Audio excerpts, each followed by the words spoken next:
কবর চিনবে হলো আপনার আমল, আপনি কোরআনের মহব্বত আপনার ভিতর কতটুকু আছে। কোরআনের মহব্বত ছাড়া কবর আপনাকে পাত্তা দিবে না। যার মধ্যে কোরআন রয়েছে তাকেই কবর একমাত্র সম্মান করবে।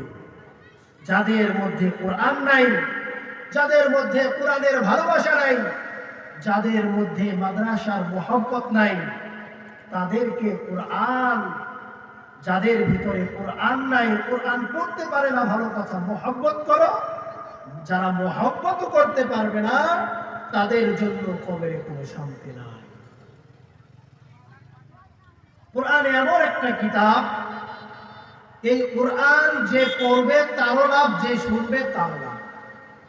এবং এই কোরআনকে যারা মহব্বত করবে, ভালোবাসবে, আল্লাহর পয়গম্বর বলেন যে ব্যক্তি কোরআন পড়তে পারলো না, নাই পড়তে পারে, স্বাভাবিক মানুষ, স্বাভাবিক বিষয়, কিন্তু কোরআনকে মহব্বত করেছে, আল্লাহর পয়গম্বর বলেন যে ব্যক্তি কোরআন মহব্বত করলো, মহব্বত করার কারণে আল্লাহ তাআলা তাকে কোরআনের মহব্বতের কারণে বিনা হিসাবে আল্লাহ তাআলা তাকে জান্নাত দিবেন। তো আল্লাহ রাব্বুল আলামিন সূরাতুল ফাতিরের 29 এবং 30 নম্বর আয়াতে আল্লাহ তাআলা বলেন, আমি তোমাদেরকে এমন একটা ব্যবসা শিখিয়ে দিব, সেই ব্যবসা তোমরা শুধু লাভবানই হবে, লস হওয়ার কোনো কথা নেই। দুনিয়াতে এমন কোনো ব্যবসা আছে আপনার লাভই হবে, লস হবে না? আছে? নাই।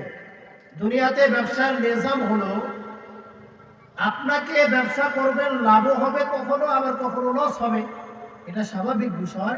কিন্তু আল্লাহ তাআলা বলতেছেন, বান্দা আমি তোমাকে এমন একটা ব্যবসা শিক্ষা দিব, সেই ব্যবসায় তোমার লস হবে না কখনো, শুধু লাভ আর লাভ হবে। আল্লাহ তাআলা কি বলেন? আল্লাহ তাআলা বলেন, ইন্নাল্লাযীনা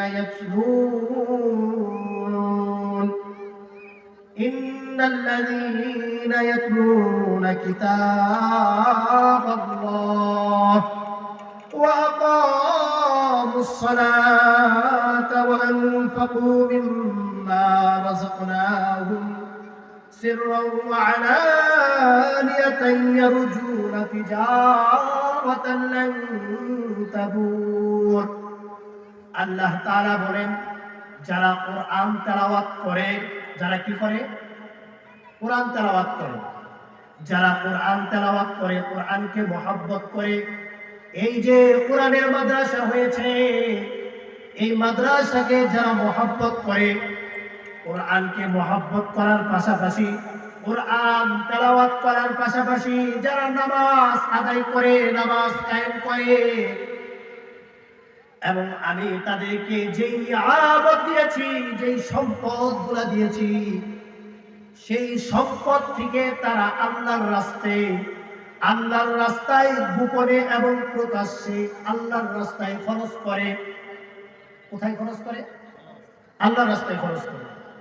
আল্লাহ তাআলা বলেন, এক নম্বর যারা কোরআন তেলাওয়াত করবে, কোরআনকে মহব্বত করবে, কোরআনের মাদ্রাসাকে ভালোবাসবে এবং নামাজ কায়েম করবে, এবং আল্লাহ তাআলা যে সম্পদ দিয়েছেন সেই সম্পদ থেকে যদি কেউ আল্লাহর জন্য কিছু ব্যয় করে, প্রকাশ্যে হোক অথবা গোপনে হোক, আল্লাহ তাআলা বলেন, আমি তোমাদেরকে এমন ব্যবসার ওয়াদা করতেছি, তোমরা যদি এই আমলগুলো করো, তাহলে আল্লাহ তাআলা বলেন আমি তোমাদেরকে এই আমল করার কারণে কখনো তোমরা লসবান হবে না, তোমাদেরকে আমি আল্লাহ তাআলা সব সময় লাভবান করে তুলব।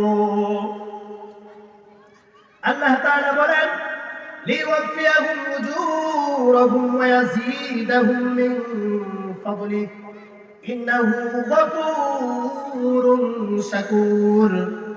পরিমাণে তাদেরকে আল্লাহ তাআলা এত পরিমাণ সওয়াব আল্লাহ তাআলা তাদেরকে দিবেন, তারা কল্পনাও করতে পারবে না। এত পরিমাণ আল্লাহ তাআলা সওয়াব দিবেন। কিয়ামতের দিন যখন আল্লাহ তাআলা অগণিত নেকি দান করবেন, আল্লাহ তাআলা বান্দাকে প্রশ্ন করবে, আল্লাহ এত সওয়াব তো আমার না, এত ভালো কাজ তো আমি করি নাই। আল্লাহ তাআলা সেদিন বলবে, বান্দারে হয়তো ভালো কাজ করো নাই, কিন্তু এই যে তোমাদের শিবরামপুরে যে একটা মাদ্রাসা ছিল, সেই মাদ্রাসাকে তোমরা মহব্বত করেছো। হয়তো কোরআন তেলাওয়াত করতে পারো না, তোমার অর্থ দিয়ে, সময় দিয়ে, তোমার নাতিনাতকুর সন্তান দিয়ে তুমি মাদ্রাসাকে সহযোগিতা করেছো। এই জন্য আমি আল্লাহ তাআলা তোমাদেরকে এত নেকি দিব, এত নেকি দিব, তোমরা ওই নেকির কথা জীবনে কল্পনাও করতে পারবে না। আল্লাহ তাআলা যাকে দেয় কম দেয় না বেশি দেয়? আল্লাহ তাআলার কাছে কিছু কমতি আছে? কোনো কিছু কমতি নাই। তো আল্লাহ তাআলার দিলে তো লস নাই, লস আছে? আল্লাহ তাআলা বান্দাকে দেওয়ার জন্যই বসে আছে, কিন্তু আমরা সে নিতে নিতে, তাই না? তো আল্লাহ তাআলা আমাদেরকে দেওয়ার জন্য অপেক্ষায় রয়েছেন। তো আল্লাহ তাআলা বললেন, আমি তোমাদেরকে এত পরিমাণ দিব তোমরা কল্পনাও করতে পারবে না। এই নেকির বিনিময়ে নেকি দেখে দেখে তোমরা জান্নাত পর্যন্ত পৌঁছায় যাবে। তো কোরআন যারা শিখে এবং যারা শিখায়, কোরআন যারা শিক্ষা করে, যাদের ভিতরে কোরআনের মহব্বত আছে, যাদের ভিতরে কোরআনের ভালোবাসা রয়েছে, তারা যদি সমাজের নিম্ন শ্রেণীর মানুষও হয়, তারপরেও আল্লাহর পয়গম্বর নবী করিম সাল্লাল্লাহু আলাইহি ওয়াসাল্লাম ইবনে মাজাহ শরীফের 218 নম্বর হাদিসে আল্লাহর রাসূল বলেছেন, যদি তারা নিম্ন পর্যায়ের মানুষ হয়, গোলাম হয়, গোলাম, দিন এনে দিন খায়, একদিন কামাই করলে 2 দিন খাওয়ার সময় তো সবার তো থাকে না, একদিন কামাই না করলে 3 দিন না খেয়ে থাকতে হয়। আল্লাহর রাসূল বলেন, তার ভিতরে যদি মাদ্রাসার মহব্বত থাকে, কোরআনের মহব্বত থাকে, কোরআনের ভালোবাসা থাকে, তাহলে একদিন না একদিন আল্লাহ তাআলা তাকে সম্মানিত করে দিবেন। এই জন্যই আল্লাহর পয়গম্বর নবী করিম সাল্লাল্লাহু আলাইহি ওয়াসাল্লাম বলেন, আন্না নাফি'a ইবনে আবদুল হারিস লাকিয়া উমর ইবনে খাত্তাব। একদিন হযরত উমর রাদিয়াল্লাহু তাআলা আনহু মদিনার, যেদিন হযরত উমর রাদিয়াল্লাহু তাআলা আনহু জামানায় হযরত উমর রাদিয়াল্লাহু তাআলা আনহু মদিনার পাশের এক গ্রামে একজনকে প্রতিনিধি হিসাবে নিযুক্ত করলেন। হযরত হারিস রাদিয়াল্লাহু তাআলা আনহুকে একটা গ্রামের নেতা বানাইলেন। তো হযরত হারিস রাদিয়াল্লাহু তাআলা আনহুকে বললেন, এই গ্রামের প্রতিনিধি তুমি আরেকজনকে বানাও। হযরত হারিস রাদিয়াল্লাহু তাআলা আনহু তিনি এমন একজনকে প্রতিনিধি বানাইলেন, তিনি হলেন গোলাম। তিনি কি? গোলাম, আজাদকৃত গোলাম। গোলাম তো বুঝেনি আপনারা? তো হযরত ওমর রাদিয়াল্লাহু তাআলা আনহুকে বললেন, হযরত ওমর রাদিয়াল্লাহু তাআলা আনহু বললেন, ক্বালা ওমর ইবনে আবজার, হযরত আবজার রাদিয়াল্লাহু তাআলা আনহুকে এলাকার প্রতিনিধি বানাইলেন, নেতা বানাইলেন।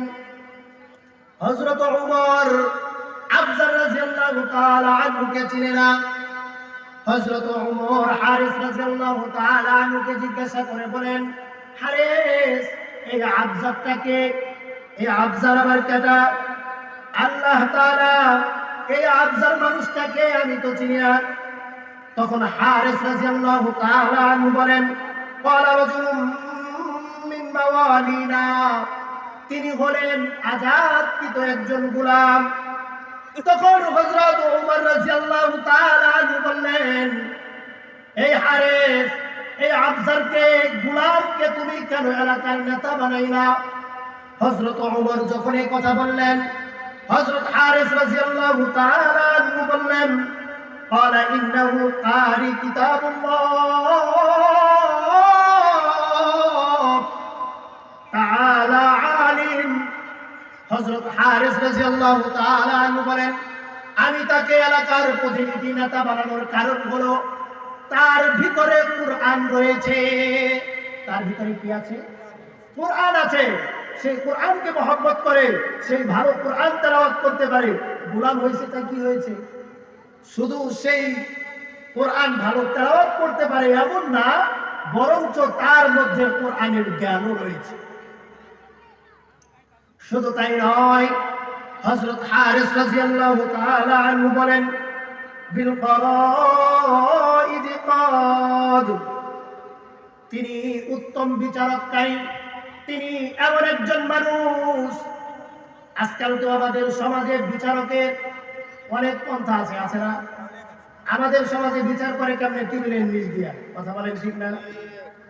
আমাদের সমাজের বিচারের ব্যবস্থা হলো টেবিলের নিচ দিয়ে যে বড় মুখ দিতে পারবে তার দিকে বিচারের রায় যাবে। এই জন্য গরিবরা অবহেলিত হয়, ন্যায় বিচার পায় না। আমার আলোচ্য বিষয় তো এটা নেই নাই। তো আল্লাহ রাসূল সাল্লাল্লাহু আলাইহি ওয়াসাল্লাম একটা হাদিসে বলেছেন, কিয়ামতের দিন ন্যায় বিচারককে, যে ব্যক্তি বিচার করতেন তাদেরকে আল্লাহ তাআলা কাঠগড়ায় দাঁড় করাবেন। তাদেরকে জিজ্ঞাসা করা হবে, তুমি যে বিচার করতে কেমন বিচার করতে? টেবিলের নিচ দিয়ে না উপর দিয়ে? অন্যায় দেখতে নাকি তোমার লুট বড় দেখতে? যদি আমাদের সমাজের বিচারকরা এমন হয়ে যায়, লুট দেখে বিচার করে, কাঠগড়ায় দাঁড়াতে হবে। যত বড় উনি হন না কেন, বিচারে 2 নাম্বার করবেন, আপনার পক্ষে জান্নাতে যাওয়া কঠিন হয়ে যাবে। তো হযরত হারিস রাদিয়াল্লাহু তাআলা আনহু বলেন, তিনি ভালো একজন বিচারক। তখন হযরত ওমর রাদিয়াল্লাহু তাআলা আনহু একটি হাদিস বলেন, ইন্না নাবিয়্যুকুম সাল্লাল্লাহু আলাইহি ওয়াসাল্লাম ইন্নাল্লাহা ইয়ারফাউ বিহাযাল কিতাবি আওকামা। আল্লাহ রাসূল সাল্লাল্লাহু আলাইহি ওয়াসাল্লাম বলেন, যার ভিতরে কুরআন রয়েছে, যারা কুরআনকে মহব্বত করে আল্লাহ তাআলা তাকে সম্মানিত করে দেয়। আর যারা কুরআনকে মহব্বত করে না, ওয়ায়াদউ বিহি আখারিন, আল্লাহ রাসূল 2টা দল বানিয়েছেন। যার ভিতরে কোরআন আছে, কোরআনের মহব্বত আছে, তারা দুনিয়াতে সফল হয়ে যাবে এবং কিয়ামতের ময়দানে আল্লাহ তাআলা কোরআনের উসিলা করে, মাদ্রাসাকে মহব্বত করার উসিলা করে, মাদ্রাসার ছাত্রদেরকে মহব্বত করার উসিলা করে, মাদ্রাসার উস্তাদদেরকে মহব্বত করার উসিলা করে আল্লাহ তাআলা বলবেন, আল্লাহর পয়গম্বর বলেন, ইন্নাল্লাহা ইয়ারফাউ বিহাযাল কিতাবি আওকামা, তাদেরকে আল্লাহ তাআলা কোরআন থাকার কারণে বিনা হিসাবে আল্লাহ তাআলা তাদেরকে জান্নাতে পৌঁছায়া দিবে। আর যারা মাদ্রাসা নিয়ে বিরোধিতা করবে, মাদ্রাসার বিরোধিতা করে এমন সমাজে মানুষ আছে না নাই? অনেক আছে। অনেকে তো বলে, এখানে মাদ্রাসা দেওয়ার দরকার কি? বলে না, এখানে মাদ্রাসা তো না দিলেও হইতো, তো এখানে দিছে দেখি কেমনে চালায়, বলে কি বলে না? অনেকে বিরোধিতা করে। আল্লাহর পয়গম্বর বলেন, তুমি যে মাদ্রাসার বিরোধিতা করো, কোরআনের বিরোধিতা করো, তোমার জন্য আল্লাহ তাআলার আযাব রয়েছে। সাবধানে বিরোধিতা করো। তুমি মাদ্রাসার বিরোধিতা করো মানে রাসূলের বিরোধিতা করতেছো। এই মাদ্রাসা কার ঘর? রাসূলের ঘর। মাদ্রাসা কার ঘর? রাসূলের ঘর। তো যেই ব্যক্তি রাসূলের বিরোধিতা করে, সেই তো সরাসরি আল্লাহর বিরোধিতা করলো। আর যে মানুষগুলা আল্লাহর বিরোধিতা করবে, সে আবার আল্লাহর জান্নাতে থাকবে, এটা কি তার পক্ষে সম্ভব? কখনোই সম্ভব না। এই জন্য মাদ্রাসা হয়েছে, আল্লাহ তাআলা এখানে মাদ্রাসা পূরণ করেছেন, বিদায় মাদ্রাসা হয়েছে। আপনার আমার এমন সমাজে অনেক মানুষ রয়েছে, মাদ্রাসা যাওয়ার জন্য অনেক চেষ্টা করতেছে, টাকার অভাব নাই, জায়গার অভাব নাই, কিন্তু তাদের টাকা, তাদের জায়গা আল্লাহ তাআলা কবুল করেন নাই। তো এই জায়গাকে আল্লাহ তাআলা কবুল করেছেন বিধায়ী আল্লাহ তাআলা এখানে দিনী প্রতিষ্ঠান করেছেন। যদি আল্লাহ তাআলা কবুল না করতো, কোনো পক্ষেই সম্ভব না এখানে মাদ্রাসা করা। এই চকের মধ্যে কেউ জীবনে কল্পনা করেছেন এখানে মাদ্রাসা হবে? কল্পনা করেন নাই। আপনি আর আমি কল্পনা না করি, আপনি আর আমি হয়তো ধারণা করে নাই, কিন্তু আল্লাহ তাআলা তো আগে থেকেই ফয়সালা করেছে শিবরামপুরের একদম শেষ সীমান্তে চকের মধ্যে আমি আমার নবীর একটা প্রতিষ্ঠান করি। তো আমরা যারা এলাকার রয়েছি, আমরা সর্বহালতে, আমার সমর্থ নাই, ঠিক আছে, কোনো সমস্যা নাই, সমর্থ দিতে পারলাম না, সবাই আছে, সবাই দেন, সময়ও নাই, সমর্থ নাই। আমার বাসায় 2টা নাতি আছে, 2টা ছেলে আছে, প্রাপ্তবয়স্ক, তাদেরকে দেন, তাদেরকে মাদ্রাসায় দিয়ে মাদ্রাসার সহযোগিতা করুন। শুধু টাকা দিয়ে মাদ্রাসার সহযোগিতা করে এমন না। আপনি টাকা দিতে পারেন না, সময় দেন, সময় দিতে পারেন না, আপনার বাসায় বাচ্চারা রয়েছে, বাচ্চাদেরকে দেন। আপনার বাসায় বাচ্চা নাই কিন্তু আপনি মহব্বত করেন, বিরোধিতা করেন না। এমন হবে এই আপনার মহব্বতের থাকার কারণে আল্লাহ তাআলা এই মহব্বতের কারণে আপনাকে জান্নাত পর্যন্ত পৌঁছায় দেবে। এই জন্য মাদ্রাসা থাকা তো ভাগ্যের বিষয়। এখানে বসে বসে বাচ্চারা হাদিস পড়ে না, কোরআন তেলাওয়াত করে না। এই কোরআন তেলাওয়াতের সওয়াব যেমন বাচ্চারা পাবে, যেমন বাচ্চার বাবা মারা পাবে, তেমনি ভাবে যারা এই মাদ্রাসাকে মহব্বত করবে, সার্বিক দিক দিয়ে যারা মহব্বত করবে, সহযোগিতা করবে, আল্লাহ তাআলা এই বাচ্চাদের সওয়াব, তারা যে সওয়াবটুকু পাবে, যারা মহব্বত করবে, আল্লাহ তাআলা তাদেরকেও সেই সওয়াব দিয়ে দেবে। একজন বাচ্চাকে মাদ্রাসায় পড়ানো কত বড় যে ভাগ্যের বিষয়, এটা বলে শেষ করা সম্ভব না। কারণ হলো কোরআন এমন একটা কিতাব, আল্লাহ তাআলা এই কিতাবকে নাজিল করেছেন আপনাকে আমাকে শুধরানোর জন্য। এই কোরআন দুনিয়াতে এসেছেন আপনার আমার সাথে বন্ধুত্ব করার জন্য। কিন্তু আমাদের অবস্থা হলো আমরা কোরআন থেকে পিছপা হয়ে যাই। আমাদের সাথে কোরআনের সাথে ভালো সম্পর্ক নাই, আমাদের সাথে মসজিদের ইমাম সাহেবের সাথে ভালো সম্পর্ক নাই, আমাদের সাথে মাদ্রাসার উস্তাদদের সাথে ভালো সম্পর্ক নাই। আরে ভাই, কোরআনকে মহব্বত করবেন, এই যে একটা বই কিতাব, এই যে আল্লাহ তাআলা কোরআন দিয়েছেন, এই কোরআনকে কেমন মহব্বত করবেন? হয়তো মুখে চুমা দিতে পারবেন, আর তো কিছু না। কিন্তু আপনি যদি কোরআনের সাথে তো কথা বলতে পারবেন না। তো আপনি যদি যার ভিতরে কোরআন রয়েছে, মাদ্রাসার ছাত্রদের সাথে কথা বলেন, মাদ্রাসার ছাত্রদেরকে মহব্বত করেন, মাদ্রাসার শিক্ষকদেরকে মহব্বত করেন। আপনি যদি কিয়ামতের দিন থেকে যান, যদি দেখেন মাদ্রাসার অমুক ছাত্র জান্নাতে চলে যাচ্ছে, মাদ্রাসার হুজুররা জান্নাতে চলে যাচ্ছে, ইমাম সাহেবের সাথে আপনার ভালো সম্পর্ক, আপনি ইমাম সাহেব দেখতেছেন জান্নাতে চলে যাচ্ছেন, যদি কোনো মতে আপনি বলতে পারেন, ইমাম সাহেব আপনাকে হয়তো খাওয়াইতে পারি নাই, আপনাকে হয়তো 500 টাকা হাদিয়া দিতে পারি নাই, কিন্তু আপনার সাথে হাসি মুখে একটা কথা বলেছি, আপনি একা একা জান্নাতে যাবেন, আমাকেও নিয়ে যাবেন। আল্লাহর কসম, নবী করিম সাল্লাল্লাহু আলাইহি ওয়াসাল্লাম বলেন, জান্নাতি ব্যক্তি যদি আল্লাহ তাআলার কাছে আবদার করে, আল্লাহ এই মানুষটা আমার মহব্বতের মানুষ, আমার সাথে হাসি মুখে একদিন কথা বলেছিল, তাকে ছাড়া আমি জান্নাতে যাব না। আল্লাহ তাআলা বলবেন, বান্দা তোর জন্য তো জান্নাতকে আমি উন্মুক্ত করে দিয়েছি, তোর জন্য তো জান্নাত ওয়াজিব করে দিয়েছি, তুই যখন আবদার করেছস, যা তোর সাথে সাথে পরে যে মহব্বত করে তাকেও জান্নাত দিবে। কত বড় ভাগ্যের বিষয়। আজকে এত সুন্দর মাদ্রাসা হয়েছে, আমরা বাচ্চাদেরকে স্কুলে পড়াই, ভালো কথা পড়ান, শুধু মাদ্রাসায় পড়াতে হবে এমন না, কিন্তু দ্বীনি শিক্ষা দেন।